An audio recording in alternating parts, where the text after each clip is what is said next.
So, తెలంగాణలో మనం చూసుకున్నట్లయితే విద్యారంగంపై విద్యార్థులందరూ కూడా ఎంతో ఆనందపడాల్సిన రోజులైతే వచ్చినాయన్నమాట. అసెంబ్లీలో కీలక ప్రకటన కూడా చేశారు. ఏ ప్రభుత్వానికైనా విద్యారంగాన్ని అభివృద్ధి చేయాలని ఉంటుందని సిపిఐ ఎమ్మెల్యే కోనంనేని సాంబశివరావు అన్నారు.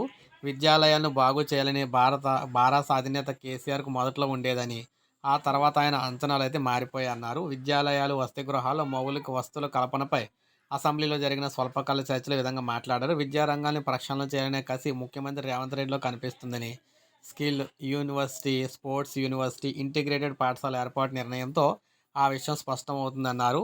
ముఖ్యమంత్రి ఒకరికే ఆ తపన ఉంటే సరిపోదు. పైనుండి కింద వరకు కూడా అంటే పైనుండి కింద వరకు కూడా ఆచరించాలని చెప్పేసి అన్నారు. ప్రభుత్వ విధానాల వల్ల ఉపాధ్యాయులు సంతోషంగా లేరు. పాఠశాల విద్యకు సంబంధించి 20,000 వరకు పోస్టులు ఖాళీగా ఉన్నాయి. సర్వశిక్ష అభియాన్ వాళ్ళకు కనీస వేతనాలు అమలు చేయడం లేదని చెప్పేసి అన్నారన్నమాట.